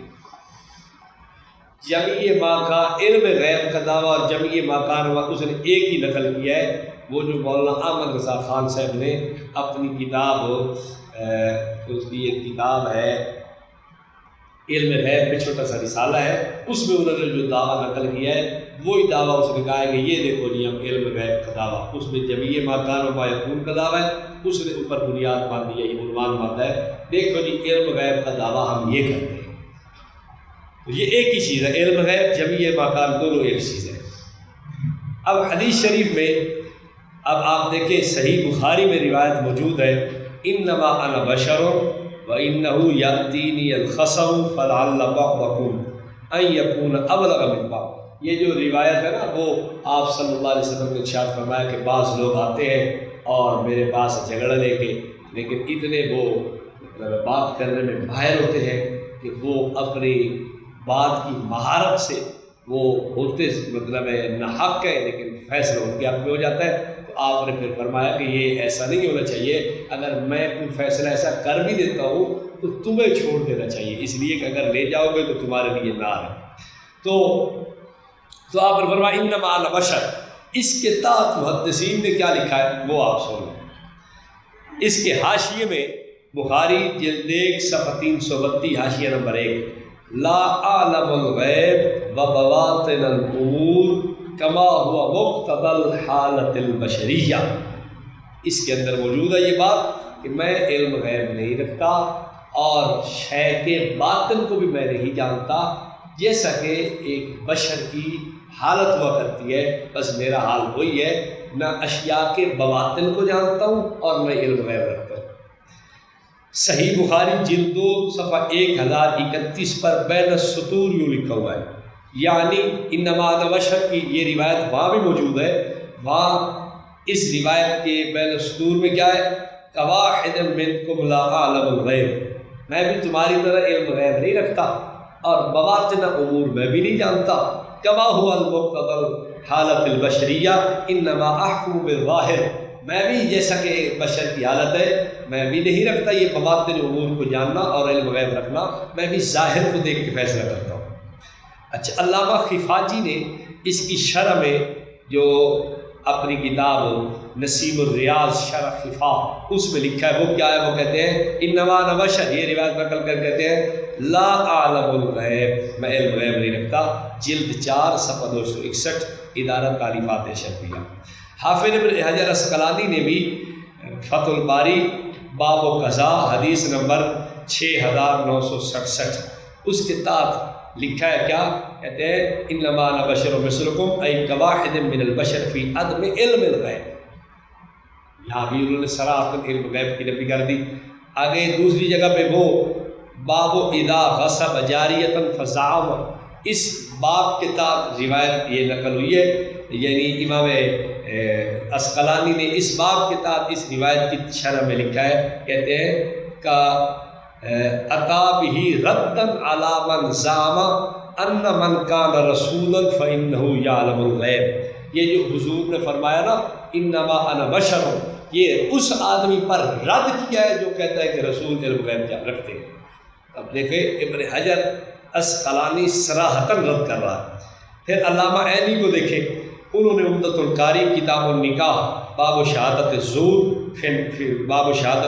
فی النکاح حدیث نمبر 6967 اس کے تحت یہ جو ہے نا انما انا بشر کی روایت آئی تھی، اس کے تحت کیا لکھا ہے، کہتے ہیں قواعد منکم لا اعلم الغیب و بواطن الامور کما ہوا مقتضى الحالت البشریہ انما احکم بالظاہر۔ علامہ قسطلانی نے ارشاد الساری باب من قضى له بحق اخیہ فلا یأخذہ حدیث نمبر 7181 اس کے اندر یہی حدیث جو آئی ہے انما انا بشر، اس کی تشریح میں کیا لکھا، مشارک لکم فی البشریۃ بالنسبۃ لعلم الغیب الذی لم یطلعنی اللہ علیہ۔ یہ دیکھیں صاف بات ہو گئی، یہ ارشاد الساری میں علامہ قسطلانی نے بھی بات صراحتاً نقل کر دی ہے کہ اللہ تعالیٰ نے جس پر علم غیب پر بشر کو مطلع نہیں کیا تو میں اس بات میں تمہارے ساتھ شریک ہوں کہ علم غیب میں بھی نہیں جانتا۔ اور دوسرے مقام پر ارشاد الساری باب بیع الامام علی الناس اموالهم حدیث نمبر 7185 اس میں کیا ہے، اس روایت انما انا بشر کہتے ہیں وہ رد علی من زعم ان من کان رسولا فانه یعلم کل غیب حتی لا یخفی علیہ المظلوم من الظالم۔ یہ دیکھو جمیع ما کان و ما یکون کا صراحتاً رد ہے۔ امام نووی شافعی رحمۃ اللہ علیہ انہوں نے جو ہے نا انما انا بشر اس کی تشریح میں لکھا ہے معناہ التنبیہ علی حالت البشریہ، البشر لا یعلمون من الغیب و باطن الامور شیئا الا ان یطلعهم اللہ تعالی علی شیء من ذلک، شرح مسلم جلد 2 صفحہ 74۔ تو اس میں بھی بات صاف موجود ہے۔ اور علامہ علی بن احمد العزیزی انہوں نے سراج منیر جلد 2 صفحہ 43 بحوالہ ازالۃ الریب اس میں یہ بات نقل کی ہے اس روایت کی شرح میں، قالہ ردن، نبی پاک صلی اللہ علیہ وسلم نے یہ جو فرمایا رد ہے اس آدمی پر، من زعم ان من کان رسولا فانه یعلم کل غیب حتی لا یخفی علیہ المظلوم من الظالم۔ تو یہ کوئی بات ہے جو امام جو ہے نا وہ اسقلانی نے بھی نقل کی ہے۔ تو یہ دیکھ لیں کہ ہم احادیث وہ آپ کی خدمت میں پیش کر رہے ہیں کہ صراحتاً محدثین نے رد کیا ہے اس عقیدے کا جو اہل سنت والجماعت کا عقیدہ نہیں ہے۔ اہل سنت والجماعت کا وہی عقیدہ ہے۔ پھر میں اس کو دہرا دیتا ہوں، تفسیر کا چونکہ وقت نہیں ہے، آپ اس کو مزید ساری فائل کو مطالعہ کریں اور اس میں آپ کو بہت ساری دلیلیں، بہت سارا مواد آپ کو مل جائے گا جو کافی ساری کتابوں سے آپ کو مستغنی کر سکتا ہے۔ کہ جمیع ما کان وما نقطہ اختلاف، جمیع ما کان وما یکون کا علم خاصہ باری ہے، اس میں جو ہے نا وہ کہتے ہیں خاصہ نہیں ہے، جمیع ما کان وما یکون کا علم انبیاء اولیاء کو بھی ہو سکتا ہے۔ ہم کہتے ہیں نہیں، خاصہ باری ہے، جمیع ما کان وما یکون کا علم، اور انبیاء علیہ السلام اولیاء کو بعض و ما کان بعض و ما یکون کی خبر اللہ تعالیٰ دیتا ہے۔ ان میں سے بعض کو اس بعض میں زیادتی ہوتی ہے اور بعض کو اس بعض میں کمی بھی ہو جاتی ہے، بارہ ہوتا بعض ہے۔ تو یہ نقطہ اختلاف ہے، وہ جمی کہتے ہیں انبیاء اولیاء کے لیے، بلکہ ان کی تو تھوڑی سی وسعت ظرفی ہے، وہ کہتے ہیں نہیں، نبیوں کی چھوڑو، ولیوں کی بلیوں کو بھی علم غیب ہوتا ہے، بلیاں بھی میاؤں میاؤں کر کے وہ بھی غیب جانتی ہیں۔ یہ ایسے میں نہیں کہہ رہا، ایک کتاب مری سے چھپی ہے، ضرب الحیدریہ علی اعناق النجدیہ، اس میں انہوں نے لکھا ہے ان اولیاء کرام کے خادم چیزیں حیوانات کو بھی علم غیب ہوتا ہے۔